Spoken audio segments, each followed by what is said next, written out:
Law society के इस अंक में आप सभी का हार्दिक अभिनंदन है। मैं डॉक्टर सुरेश मिल त्रिपाठी, सहायक प्राध्यापक, छत्तीसगढ़ प्रशासन एकेडमी। आज हमने एक गंभीर विषय को चुना है जिसका विषय का नाम है पोक्सो अधिनियम। और इस गंभीर विषय पर चर्चा करने के पूर्व मैं प्रसून जोशी की उन पंक्तियों को दोहराना चाहूँगा जिससे आप इस विषय की गंभीरता को और भी समझ पाएंगे और भी जान पाएंगे। जब बचपन तुम्हारी गोद में आने से कतराने लगे, जब बचपन तुम्हारी गोद में आने से कतराने लगे, जब माँ की कोख से झांकती जिंदगी बाहर आने से घबराने लगे, समझो कुछ गलत है। जब तलवारें फूलों पर जोर आजमाने लगे, जब तलवारें फूलों पे जोर आजमाने लगे, जब मासूम आंखों में खौफ नजर आने लगे, जब मासूम आंखों में खौफ नजर आने लगे, समझो कुछ गलत है। जब ओस की बूंदों को हथेलियों पे नहीं, जब ओस की बूंदों को हथेलियों पे नहीं, हथियारों की नोक पे थमना हो, जब नन्हे नन्हे तलवों को आग से गुजरना हो, समझो कुछ गलत है। जब किलकारियां सहम जाएं, जब किलकारियां सहम जाए, जब तोतली बोलियां खामोश हो जाएं, समझो कुछ गलत है। यह पंक्तियां ही जो है एक ऐसे मर्म को बताती हैं, एक ऐसे दर्द को बताती हैं जिन्हें हमारी जो है नई पीढ़ी, जो हमारे जो बालक हैं, जो हमारी बालिकाएं हैं, उसे जो है निरंतर जो है महसूस कर रही हैं। और यह पंक्तियां जो है उस विषय की गंभीरता को बता रही हैं कि किस प्रकार जो है हमारा समाज जो है बदल रहा है। हमारे समाज में जो है तरह तरह की विकृतियां आ रही हैं और इन्हीं विकृतियों के कारण समाज में जो है यौन संबंधी अपराध भी बढ़ रहे हैं। और इसीलिए मैंने जो है इन पंक्तियों को चुना था ताकि जो है मैं आपको जो है इस विषय की गंभीरता से अवगत करा सकूं। चूंकि हमारा विषय आज का है पोक्सो अधिनियम, और इस विषय पे जाने के पूर्व हम ये जानेंगे कि जो भारत में जो जनसंख्या है, जो बच्चों की जनसंख्या है, वह जनसंख्या कुल जनसंख्या की 37% है।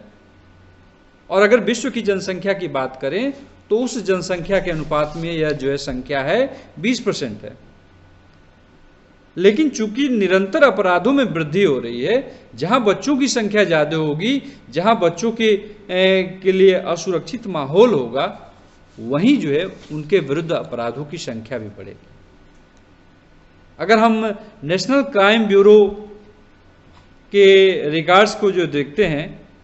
तो उसमें पाते हैं कि यह आंकड़ा जो है निरंतर बढ़ता जा रहा है। इस आंकड़े में निरंतर जो वृद्धि हो जा रही है। अगर हम 2001 की बात करें तो जहां यह मामला जो है 2113 था, वहीं 2005 में यह 4026 हो गया। 2006 में जो है 4500 से अधिक मामले आ गए थे, और ऐसा करते करते 2016 तक यह आंकड़े जो है 21,000 तक पहुंच गए। अर्थात निरंतर जो है यौन अपराध के मामले जो है बढ़ रहे हैं जो बच्चों के प्रति होने वाले हैं। और इन अपराधों में भी 25.4% ऐसे मामले हैं जो मामले लैंगिक मामलों से जुड़े हुए हैं। 2.3% मामले ऐसे थे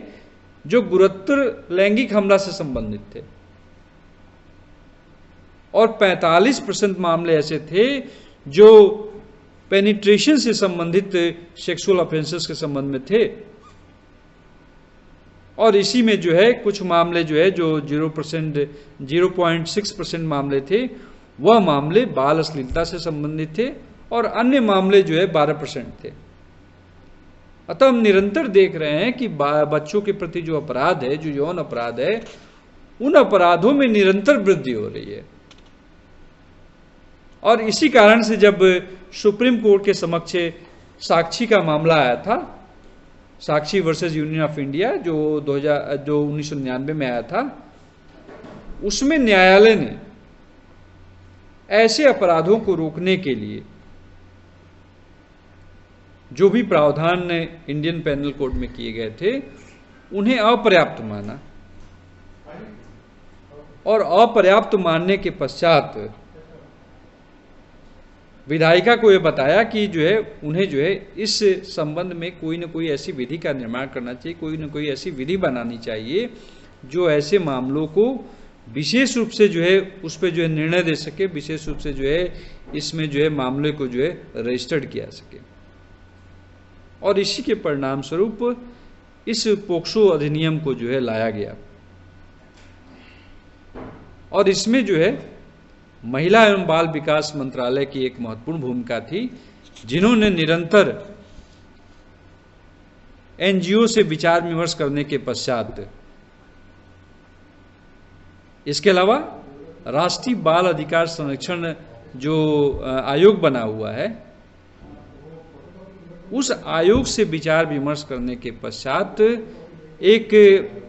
ऐसी विधि के संबंध में प्रस्ताव दिया जिसे पोक्सो अधिनियम माना गया। और इस अधिनियम में इस तरह के प्रावधान रखे गए, इस तरह के कठोर प्रावधान बनाए गए ताकि जो है जो भी जो है अभियुक्त है उसे कठोर रूप से दंडित किया सके। और इसी के परिणाम स्वरूप 2012 में यह अधिनियम जो है अपने जो है अस्तित्व में आया, अपने जो है इस रूप में आया। और इसमें जो है ऐसे मामलों को जो है रजिस्टर्ड किया जाने लगा, ऐसे मामलों को पंजीकृत किया जाने लगा जो बच्चों के यौन अपराधों से संबंधित थे। लेकिन ऐसा नहीं कि इसके पूर्व जो है भारत में जो है कोई विधि नहीं थी इसके संबंध में। इसके पहले भी जो है विधियां बनी थी जो बच्चों के प्रति जो है होने वाले अपराधों के संबंध में किसी न किसी प्रकार के प्रावधान करती थी, चाहे वो बाल विवाह प्रतिषेध अधिनियम हो, चाहे बाल अधिकार संरक्षण के लिए जो आयोग बना गया है वो, या आईपीसी में जो प्रावधान रखे गए थे, चाहे वो सेक्शन 299 हो, 300 हो, 366A हो, 366B हो, 367 हो, 372 हो, 373 हो, 375 हो, 377 हो, ये सारे अपराध जो है कहीं न जो है इसी प्रकार के जो है अपराधों के संबंध में चर्चा करते थे। इसके अलावा अनैतिक व्यापार निवारण अधिनियम भी बनाया गया था जो 1956 में बना था। और जब हम अंतर्राष्ट्रीय पटल पे देखते हैं कि किस प्रकार के जो है अधिनियम या अभिसमय बनाए गए थे, तो उसमें जो है सबसे पहला नाम जो है यूडीएचआर का आता है। इसके अलावा जो है जो संयुक्त राष्ट्र द्वारा जो बाल अधिकारों पे जो घोषणा की गई थी उसकी चर्चा की गई है। बाल अधिकारों पे जो कन्वेंशन है उसमें भी जो है प्रावधान बनाए गए ऐसे। और जब भारतीय संविधान को हम देखते हैं तो उसमें जो है अनुच्छेद 15 हो, 21 हो, अनुच्छेद 23 हो, 24 हो, 39 हो, अनुच्छेद 45 हो, इन सारे जो है अधिनियमों में कहीं न कहीं जो है ऐसे प्रावधान रखे गए थे, ऐसे प्रावधान बनाए गए थे जिसमें हम बालकों को एक ऐसा माहौल दे सके, एक ऐसा जो है परिवेश उपलब्ध करा सके जिसमें अपना विकास कर सके। परंतु ये सारे प्रावधान पर्याप्त नहीं थे, इसी कारण से जो अधिनियम लाया गया जो 2012 में 22 मई 2012 को लोकसभा द्वारा पास किया गया और बाद में जो है इसे राज्यसभा द्वारा भी जो पारित कराया गया। और 19 जून 2012 से यह प्रवर्तन में आ गया। प्रारंभ में यह जो है जम्मू कश्मीर में लागू नहीं था, चूंकि अब जम्मू कश्मीर का अस्तित्व जो है नहीं रहा, उसे जो है 3 केंद्र शासित प्रदेशों में डिवाइड कर दिया गया है। तो चूंकि अब जो है ये संपूर्ण देश में लागू होने वाला जो है अधिनियम है। जहां तक अधिनियम के उद्देश्यों की बात करते हैं तो इस अधिनियम का उद्देश्य था कि लैंगिक हमला संबंधी अपराधों को रोकना, लैंगिक उत्पीड़न संबंधी अपराधों को रोकना तथा ऐसे अपराधों को रोकना जिसमें बालकों को अश्लील कार्यों में संलग्न किया जाता। और इस हेतु जो है भारत में जो है विशेष न्यायालय की स्थापना की गई, विशेष विचारण पद्धति का भी निर्माण किया गया, और साथ साथ यह भी प्रावधान रखा गया कि यह भी जो है नियम बनाए गए कि जो भी अपराध होंगे उन अपराधों में कठोर दंड दिया जाएगा। और देखा जाए तो यह भारत में बना पहला ऐसा विशेष अधिनियम है जिसमें बालक के अंतर्गत पुरुष बालक को भी रखा गया है और स्त्री बालिका को भी रखा गया है। मतलब यह कहीं किसी भी प्रकार का जो है लिंग विभेद नहीं करता है। बालक के अंतर्गत कोई भी ऐसा जो 18 वर्ष से कम है वो इस परिभाषा में आएगा। जब हम इस अधिनियम की पृष्ठभूमि के बारे में देखते हैं, इस अधिनियम की पृष्ठभूमि की जो है को दृष्टिगत करते हैं, तो पाते हैं कि जब महिला एवं बाल विकास विभाग द्वारा जो है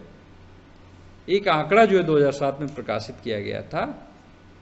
और उस आंकड़े में यह बताया गया था कि जब विभिन्न वर्गों के विभिन्न बालकों का जो है एक इंटरव्यू लिया गया था, एक साक्षात्कार लिया गया था, तो उन सभी बालकों ने जो बताया कि वे कभी न कभी किसी न किसी समय ऐसे जो है अपराधों का शिकार हुए हैं जिनके संबंध में उन्हें जानकारी नहीं थी, और यह अपराध किसी ऐसे व्यक्ति द्वारा नहीं किए गए थे जिन्हें वे जानते नहीं थे। प्रायः ऐसे अपराध उन व्यक्तियों द्वारा किए जाते हैं जो उनके परिवार के हिस्सा होते हैं, जो उनके पारिवारिक सदस्य होते हैं, चाहे वो घर में काम करने वाला नौकर हो, चाहे पढ़ाने के लिए आने वाला शिक्षक हो, या घर का जो है कोई अन्य सदस्य। और ऐसे मामलों में यह भी देखा गया कि जो अपराधी, जो पीड़ित जो बालक थे, उनकी आयु जो है 5 साल से जो है 12 साल तक के बच्चे थे। मतलब यह आयु ऐसा था जिसमें बच्चों को जो है अत्यधिक जो है यौन अपराधों का जो है सामना करना पड़ा। और इसी कारण से जो है इस अधिनियम को लाया गया, चूंकि आईपीसी के प्रावधान जो है इस संबंध में पर्याप्त नहीं थे, इस संबंध में जो है कोई व्यवस्था नहीं करते थे। अगर अपराध जो है बालकों के प्रति, बालकों का मतलब पुरुष बालकों के प्रति अपराध हो रहा है, तो उसमें जो है अधिनियम मौन था। और इसी जो है गैप को समाप्त करने के लिए यह अधिनियम लाया गया, जिसे हम जो है पोक्सो अधिनियम के नाम से जानते हैं, या लैंगिक अपराधों से बालकों का संरक्षण अधिनियम 2012 के नाम से जानते हैं। जब इस अधिनियम के प्रावधानों को हम देखते हैं कि कौन कौन से जो है प्रावधान जो है इस अधिनियम में रखे गए हैं, जो इस अधिनियम को विशिष्ट बनाते हैं, जो इस अधिनियम को स्पेसिफिक बनाते हैं, तो पहला इसका प्रावधान यह हो गया कि यह अधिनियम ऐसा है जिसमें केवल और केवल जो है बालकों के संबंध में प्रावधान रखा गया है। बालकों का मतलब कि कोई भी जो है बालिका है या कोई भी ऐसा बालक है, मतलब पुल्लिंग और स्त्रीलिंग में आने वाले जो है जो बालक हैं, उन दोनों को इस श्रेणी में रखा गया है। यदि अपराध उनके प्रति होता है, कोई भी ऐसा अपराध होता है, कोई भी ऐसा लैंगिक अपराध होता है, कोई भी ऐसा लैंगिक उत्पीड़न संबंधी अपराध होता है, या ऐसे अपराधों का दुष्प्रेरण होता है, तो वो सारे मामले जो है इस अधिनियम के अंतर्गत आएंगे। दूसरा जो महत्वपूर्ण है इसमें कि बालकों की आयु क्या रखी गई है, तो सेक्शन 2 यह बताता है कि इस अधिनियम के अंतर्गत बालक से विपरीत है कि ऐसा कोई भी जिसकी आयु 18 वर्ष से कम हो, वे सारे जो है इस अधिनियम के प्रावधानों के अंतर्गत आएंगे। तीसरा जो है इसमें महत्वपूर्ण बिंदु आता है कि लैंगिक अपराधों का मतलब क्या होता है। लैंगिक अपराधों की यहाँ जो है 2-3 कैटेगरी बताई गई है, जिसके अंतर्गत है पहला जो है प्रवेशन लैंगिक हमला, दूसरा है गुरुतर प्रवेशन लैंगिक हमला, तीसरा है लैंगिक हमला, चौथा है लैंगिक उत्पीड़न और पांचवा इसमें है अश्लील प्रयोजनों के लिए बालक का उपयोग। विभिन्न प्रकार के जो है अपराधों की जो है श्रेणी जो है पोक्सो अधिनियम में बताई गई है कि अगर इस प्रकृति के कोई भी मामले होंगे, वे सारे मामले पोक्सो अधिनियम 2012 के द्वारा ही जो है उसके आधार पे जो है पंजीकृत किए जाएंगे। अधिनियम की परिभाषा, जो अधिनियम की जो धारा 3 है, वह यह बताती है कि किस स्थिति में जो है कोई मामला जो है पेनिट्रेटिव सेक्सुअल ऑफेंस होगा, असॉल्ट होगा। जबकि यदि कोई व्यक्ति जो है इस प्रकार से कार्य करता है जिससे जो है अपने जो है सेक्सुअल ऑर्गन को किसी सीमा तक या तो जो है बालक के योनि में या मुंह में या मूत्रमार्ग में या गुदा में प्रवेश कराता है, उस परिस्थिति में माना जाएगा कि यह अपराध जो है प्रवेशन लैंगिक हमला है। इसी प्रकार धारा 5 जो है यह बताता है कि कब यह जो है प्रवेशन लैंगिक हमला गुरुतर हो जाएगा। गुरुतर मतलब कि अपराध कब जो है और भी बड़ा हो जाएगा और भी गंभीर हो जाएगा। यदि यह अपराध किसी लोक सेवक द्वारा किया जाता है, यदि अपराध यह किसी पुलिस अधिकारी द्वारा किया जाता है, किसी सशस्त्र बल के जो है सैनिक द्वारा किया जाता है, अधिकारी द्वारा किया जाता है, सुरक्षा बल का सदस्य रहते हुए किया जाता है, तब यह माना जाएगा कि अपराध की प्रकृति और भी गंभीर हो गई, अपराध और भी गंभीर हो गया है और इसके लिए जो है दंड भी जो है गंभीर हो जाएगा। अधिनियम की धारा 7 यह बताती है कि कब यह माना जाएगा कि कोई अपराध जो है लैंगिक हमले की श्रेणी में आ रहा है, सेक्सुअल असॉल्ट की श्रेणी में आ रहा है। धारा 11 यह बताता है कि कब यह माना जाएगा कि अपराध जो है लैंगिक उत्पीड़न की श्रेणी में आएगा।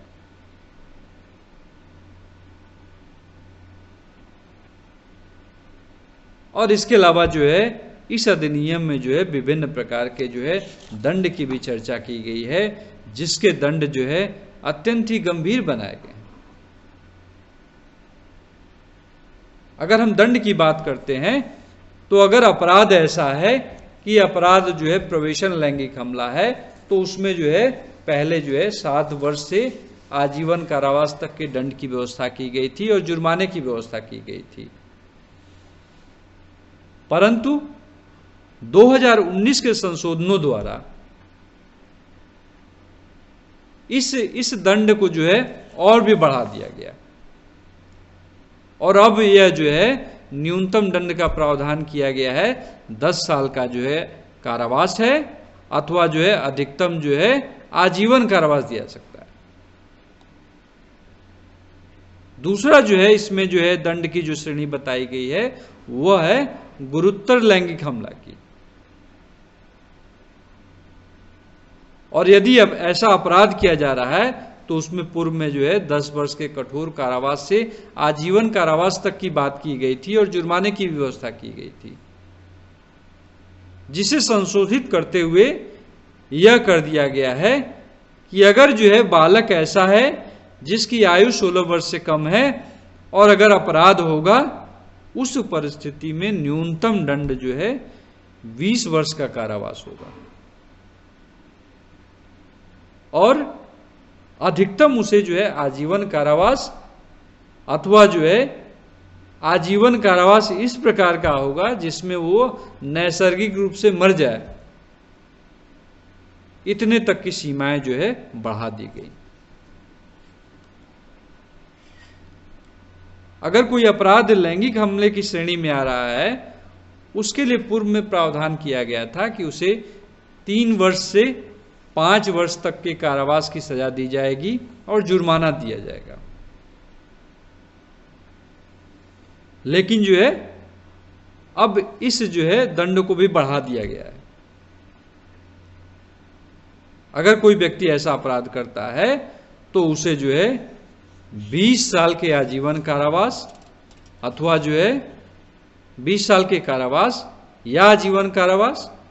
या उसके जो है आजीवन कारावास की अवधि ऐसी होगी जिसमें उसके जो है नैसर्गिक रूप से मृत्यु हो जाए,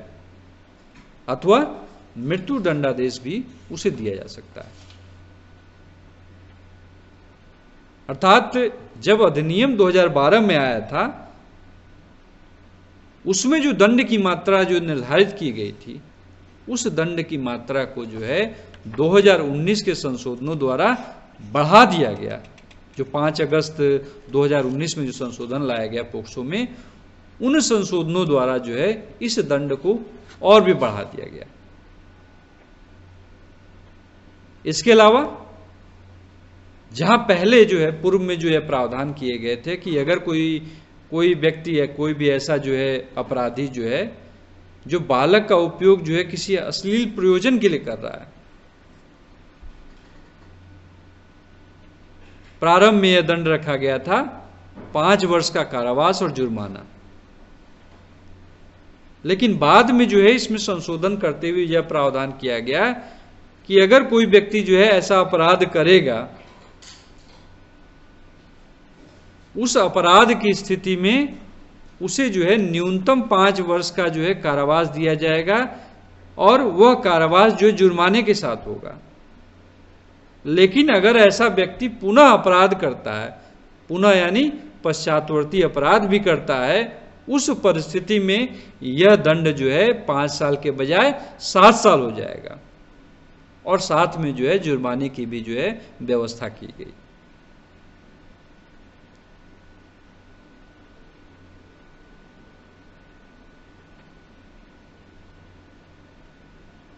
मतलब निरंतर हम देख रहे हैं कि जो अपराध की गंभीरता है, उस गंभीरता को देखते हुए दंड की मात्रा जो है बढ़ाई जा रही है। इसी तरह यदि कोई अपराध ऐसा है जिसमें बालक का उपयोग जो है अश्लील प्रयोजनों के किया जा रहा है और वह अपराध जो है धारा 3 के प्रावधानों के अंतर्गत आ रहा है,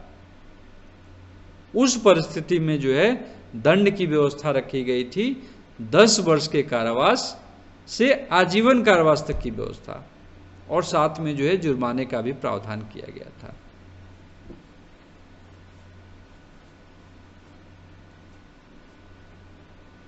और इसी तरह यदि कोई व्यक्ति जो है ऐसा अपराध करता है जो अपराध जो है धारा 5 की श्रेणी में आता है, उस परिस्थिति में उसे जो है कठोर आजीवन कारावास और जुर्माने के जो है दंड देने की बात की गई थी। यदि अपराध धारा 7 के प्रावधानों के अंतर्गत आता है, उस परिस्थिति में उसे क्या किया गया था, उसे जो है 6 से 8 वर्ष के कारावास के और जुर्माना देने का प्रावधान किया गया था। यदि जो है अपराध जो है धारा 9 की श्रेणी में आ रहा है, तो उसे जो है 8 वर्ष से 10 वर्ष के जो है कारावास और जुर्माना का जो है प्रावधान किया गया था। और यदि ऐसा व्यक्ति किसी वाणिज्यिक प्रयोजनों के लिए, यानी अगर अपराध ऐसा हो रहा है जिसका उपयोग कमर्शियली किया जा रहा है और वह व्यक्ति जो है ऐसी जो है अश्लील सामग्री का भंडारकरण करता है,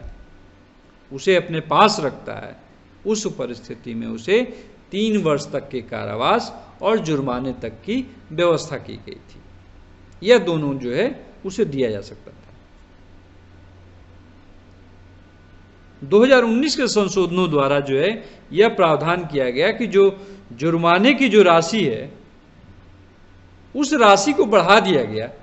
पहले जहां राशि जो है निर्धारित नहीं थी, अब वह राशि जो है सुनिश्चित कर दी गई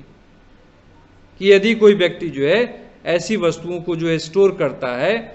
उस परिस्थिति में अगर अपराध जो है प्रथम बार किया जा रहा है तो उसे जो है 5,000 रुपये तक का जो जुर्माना देना होगा। और यदि अपराध दोबारा कर रहा है, पश्चातवर्ती अपराध कर रहा है, उस परिस्थिति में उसे 10,000 रुपये तक का जो है जुर्माना दिया जा सकता है। और इसी तरह जो है यदि कोई व्यक्ति जो है ऐसे जो है सामग्री को स्टोर करता है, ऐसी सामग्री को जो है डिस्ट्रीब्यूट करता है, इधर उधर भेजता है, बेचता है, उस परिस्थिति में यह दंड जो है 3 साल का होगा और साथ में साथ इसके अलावा जो है जुर्माने की भी व्यवस्था हो सकती है या दोनों की भी व्यवस्था हो सकती है। अर्थात हम निरंतर देख रहे हैं कि जहां 2012 में जब अधिनियम लाया गया था तो अधिनियम में दंड के प्रावधान जो है न्यून रखे गए थे, लेकिन 2019 के संशोधन द्वारा जो है इसे और भी जो है बढ़ा दिया गया और भी जो है इसकी जो है कठोरता को बढ़ा दिया गया। जब हम पोक्सो अधिनियम की चर्चा करते हैं तो इसमें यह भी जानना आवश्यक हो जाता है कि आजकल जो समाज में जो है ये जो अपराध बढ़ रहे हैं, उस अपराध के बढ़ने के कारण क्या है।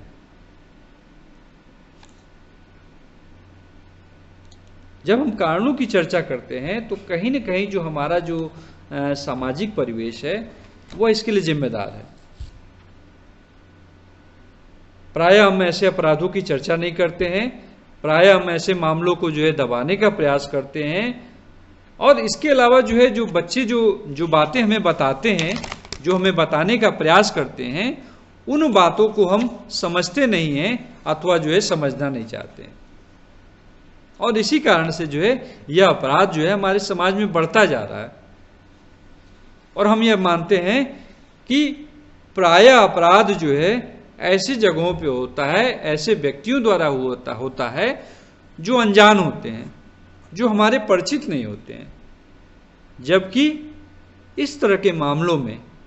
यह अपराध जो है परिवार के बीच में ही होता है, परिवार के सदस्यों द्वारा ही होता है, उन रिश्तेदारों और नातेदारों द्वारा होता है जिन्हें जो है परिवार में विश्वास की स्थिति प्राप्त है, जो परिवार के साथ वैश्वासिक संबंधों की स्थिति में होते हैं। और इसी कारण से जो है यह अपराध जो है बढ़ रहा है और हम जो है इस अपराध की जो है गंभीरता को नहीं समझ रहे। और इसीलिए यह जरूरी हो जाता है कि पोक्सो अधिनियम में जो है जो भी स्टेक होल्डर्स हैं, चाहे वो पेरेंट्स हैं, चाहे वो जो है पुलिस अधिकारी हैं, उन सभी की जो है महत्वपूर्ण भूमिका है, क्योंकि उन सभी की भूमिका के बगैर हम इस अधिनियम को सही तरीके से, उचित तरीके से लागू नहीं करा पाएंगे। जहां तक परिवार की भूमिका की बात करें तो चूंकि जो है जो बच्चों के जो माता पिता होते हैं वो बच्चों के जो है पहले गुरु होते हैं, पहले शिक्षक होते हैं, अतः उनका यह दायित्व तो बनता है कि वह जो है बच्चों को इन बातों के संबंध में बताएं, उनकी शारीरिक बनावट के संबंध में बताएं, उन्हें ऐसी चीजों के बारे में बताएं जिससे वह जो है इन अपराधों को समझ सके, इन अपराधों की प्रकृति को समझ सके। और इसके लिए यह जरूरी हो जाता है कि वह जो है अपने बच्चों को उनके शारीरिक अंगों के संबंध में स्पष्ट बताएं, वास्तविक नाम से बताएं। बच्चों को यह भी बताएं कि किसी भी संबंधों की क्या परिसीमा होती है। यदि वह जो है अपने परिवार में अन्य सदस्यों से मिल रहे हैं और वह सदस्य जो है किस प्रकार से व्यवहार कर सकता है, कैसा व्यवहार उनके लिए सही है, कैसा व्यवहार गलत है, ये सारी चीजें जो है उन्हें बताया जाना चाहिए। उन्हें गुड टच और बैड टच के बारे में बताया जाना चाहिए। उन्हें यह भी बताना चाहिए कि कब वह ना कह सके। यदि कोई व्यक्ति जो है उन्हें दबाव देके कोई चीज करने को कह रहा है तो कब उसे मना करें, इन चीजों का भी प्रोत्साहन उन्हें देना चाहिए। और इसके अलावा जो है परिवार के सदस्यों का यह भी दायित्व बनता है कि वह कभी भी जो है एक पक्षी निर्णय पे न पहुंचे। अगर बालक कुछ कह रहा है तो बालक के कहने पे जो है, बालक अगर अपनी संवेदनाओं को प्रकट कर रहा है तो उन संवेदनाओं को समझें, एक सिरे से नकारें नहीं। और इसके अलावा जो है, जो भी परिवार के सदस्य हैं उन्हें यह बताने का, समझाने का प्रयास करें कि कैसे हमें जो है बच्चे को इस बारे में शिक्षित करना है, किस इस बारे में बताना है। और इसके लिए यह भी जरूरी है कि जो भी जो है ऐसे कानून बन रहे हैं, ऐसे अधिनियम बन रहे हैं जो बच्चों की सुरक्षा से जुड़े हुए हैं, उन अधिनियमों को हम नियमित रूप से पढ़ते रहें, अध्ययन करते रहें। और यदि जो है दुर्भाग्यवश अगर ऐसी कोई घटना परिवार में घट जाए, बच्चे के साथ हो जाए, तो हमें जो है क्या करना चाहिए, हमें यह जो है विश्वास दिलाने का प्रयास करना चाहिए, यह बताने का प्रयास करना चाहिए कि ऐसी घटना में उस बच्चे की कोई त्रुटि नहीं है, उस बालक की कोई त्रुटि नहीं है। यदि बालक ऐसी शिकायत कर रहा है तो हमें उसे जो है पर्याप्त रूप से यह समझाना चाहिए कि यह जो है गलती उसकी नहीं थी, यह गलती जो है उस व्यक्ति की है जिसने ऐसा किया है। और इसके पश्चात हमें क्या करना चाहिए कि हमें जो है उस बालक को, अपने बालक को तत्काल जो है हॉस्पिटल ले जाना चाहिए, ताकि जो भी एविडेंस है उस एविडेंस को सुरक्षित रखा जा सके, उस एविडेंस को संरक्षित रखा जा सके। और साथ ही जो है हमें एनजीओ और काउंसलर से भी संपर्क करना चाहिए, ताकि वह जो है बच्चे से बात करके उसे जो है समझा सके, उसे जो है उससे जो है जानकारी को प्राप्त कर सके। और उसके पश्चात हमारा दायित्व तो यह बनेगा कि हम तत्काल जो है मामले को पंजीकृत कराएं, प्रथम सूचना रिपोर्ट जो है उसके संबंध में दर्ज कराएं अथवा जो है परिवाद दर्ज कराएं। और यह भी प्रयास करें कि जो बालक है वह बालक जो है ऐसी जो है ऐसे जो है जांच में अपना बयान जो है दर्ज कराए। लेकिन प्रायः देखा जाता है कि ऐसे मामलों में कभी कभी माता पिता एक नकारात्मक कार्य करने लगते हैं। वो नकारात्मक कार्य क्या हो सकता है कि जैसे ही घटना हुई उस घटना के लिए बच्चे को जो है दोषी मानने लगते हैं, उस घटना के बारे में बच्चे को चुप रहने के लिए कहते हैं, साइलेंट रहने के लिए कहते हैं। घटना के तत्काल पश्चात उन्हें जो है स्नान कराने लगते हैं, उनकी मानसिक पीड़ा को जो है ध्यान नहीं देते हैं। और इसके अलावा जो है उनके द्वारा यह भी लापरवाही की जाती है कि जब बयान जब बच्चे का लिया जाता है तो उसे एकांत छोड़ देते हैं। तो हमें जो है इन चीज़ों से बचना है, क्योंकि जब तक हम जो है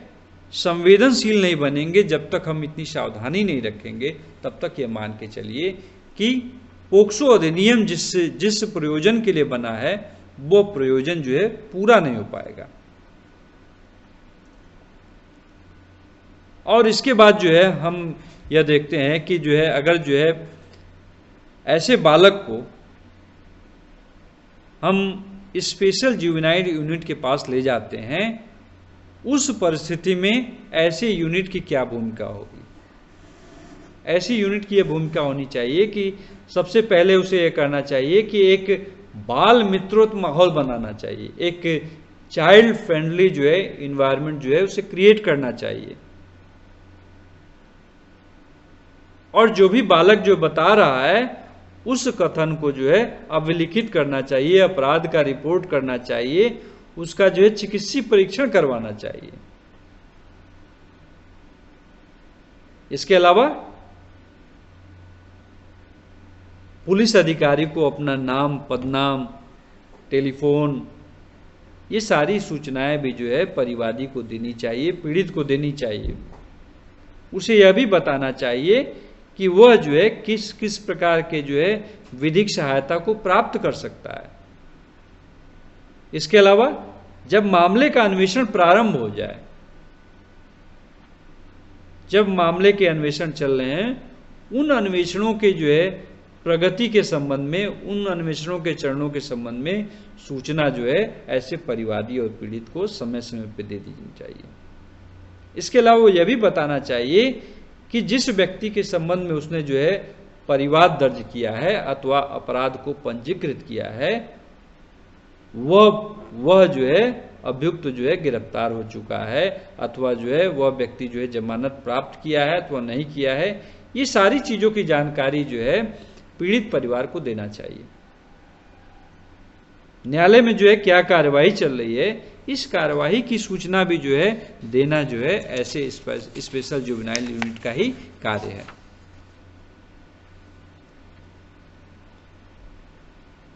और इसके अलावा जो है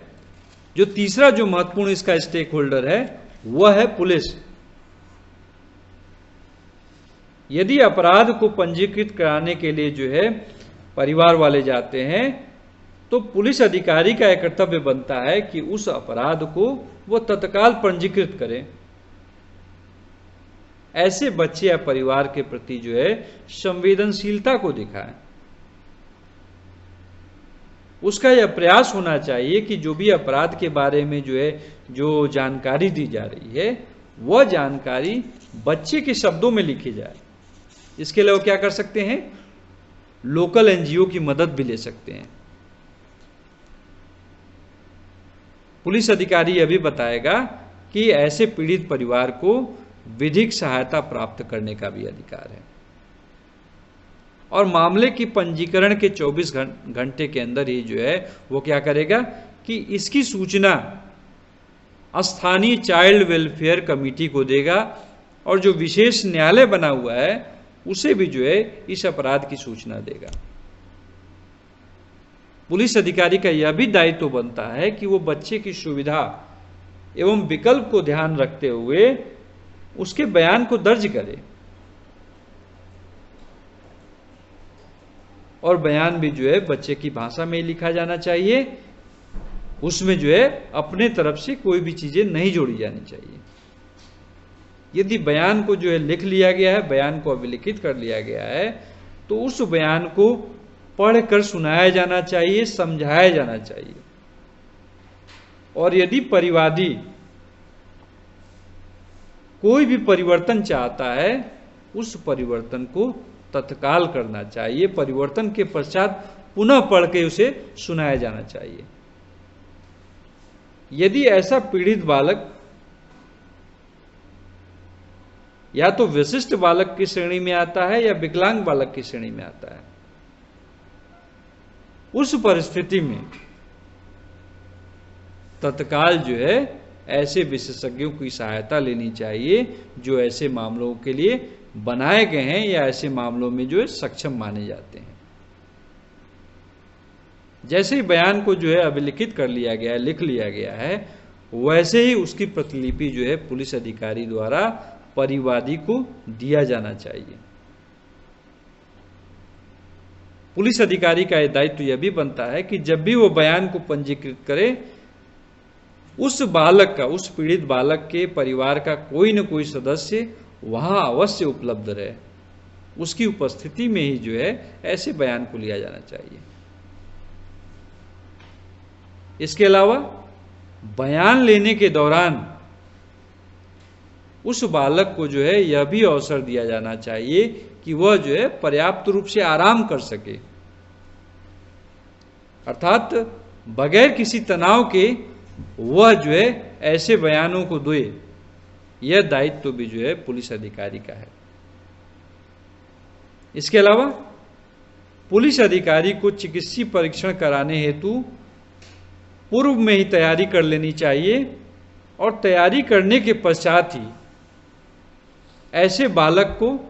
ले जाया जाना चाहिए। चिकित्सीय परीक्षण के दौरान यह भी ध्यान रखना चाहिए कि अभियुक्त और परिवादी का आमना सामना न हो, अभियुक्त और पीड़ित का आमना सामना हो, क्योंकि ऐसा करने से जो पीड़ित है वह एक और भी जो है मानसिक अवसाद की स्थिति में पहुंच जाएगा, जिससे अपने बयान को सही तरीके से पंजीकृत नहीं करेगा। इसके अलावा चूंकि ऐसे मामले गंभीर होते हैं, संवेदनशील होते हैं, अतः पुलिस को साक्ष्य के एकत्रीकरण में सक्रियता दिखानी चाहिए। और जैसे ही उसे जो है, यदि अपराधी ऐसा है जिसके पहचान के बारे में अभी संदेह है, उस परिस्थिति में अगर ऐसे अपराधी का पहचान परेड कराया जाना हो, शिनाख्त परेड कराया जाना हो, तो वह इस प्रकार से कराया जाना चाहिए जिससे कि उस प्रक्रिया के दौरान पीड़ित के साथ परिवार का सदस्य रहे। लेकिन प्रायः हम देखते हैं कि ऐसे मामलों में पुलिस की जो भूमिका जो है नकारात्मक हो जाती है। वो मामले की संवेदनशीलता को समझने के बजाय ऐसे अपराधों के पंजीकरण से ही मना करती है। वो ऐसे जो है पीड़ित परिवार के प्रति असंवेदनशीलता दिखाती है। इसके अलावा जब बयान जो है लिपिबद्ध कराना होता है, उस परिस्थिति में जो है ऐसे विधिक शब्दावली का प्रयोग कर देते हैं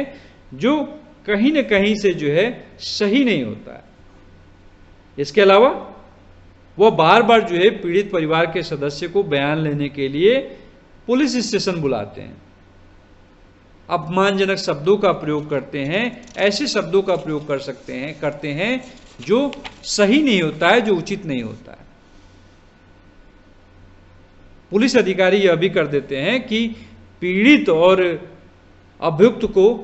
एक साथ जो है चिकित्सक परीक्षण के लिए एक ही गाड़ी में जो है अस्पताल ले जाते हैं, पीड़ित परिवार की गोपनीयता को भंग कर देते हैं, अथवा पहचान संबंधी कार्रवाई में त्रुटिपूर्ण व्यवहार करते हैं।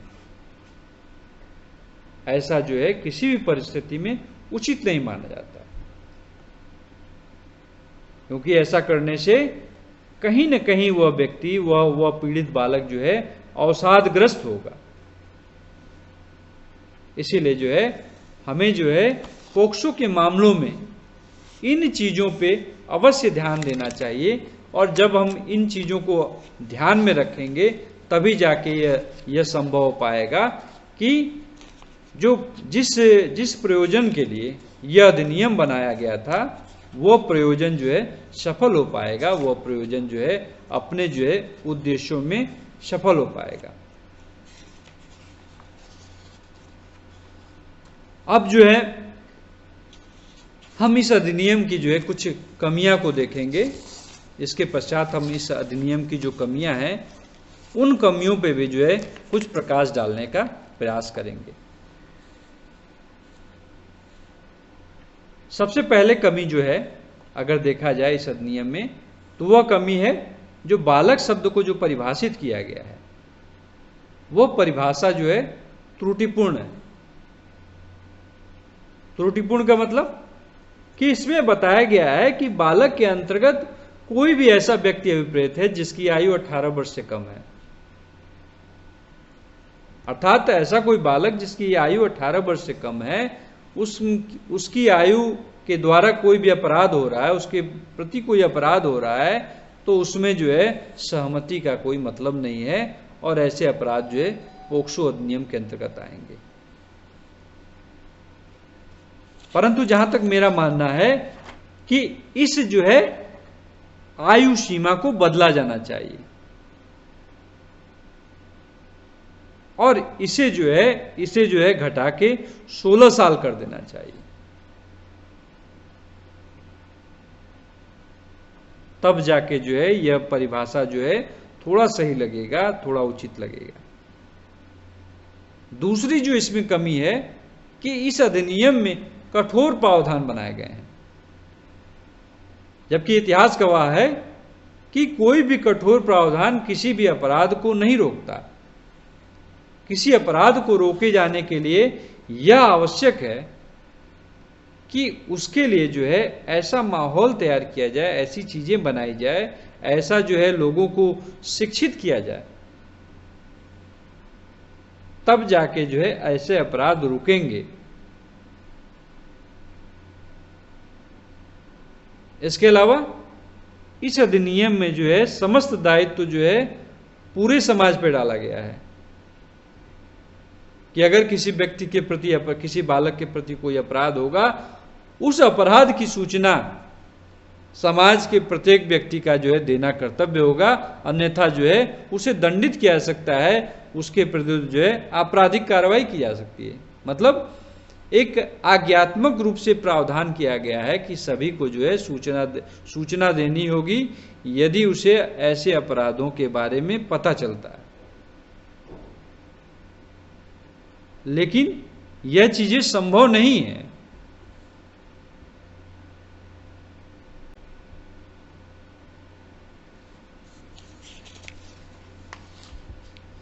इसके अलावा इस अधिनियम की एक कमी है कि इस अधिनियम में यह प्रावधान किया गया है कि यदि कोई बालक गलत सूचना दे देता है कि ऐसा जो है अपराध हुआ है, उस बालक को जो है संरक्षित किया गया है।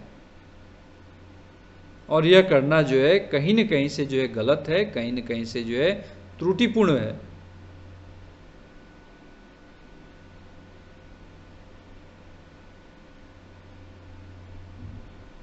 तो पोक्सो अधिनियम के संबंध में हमने देखा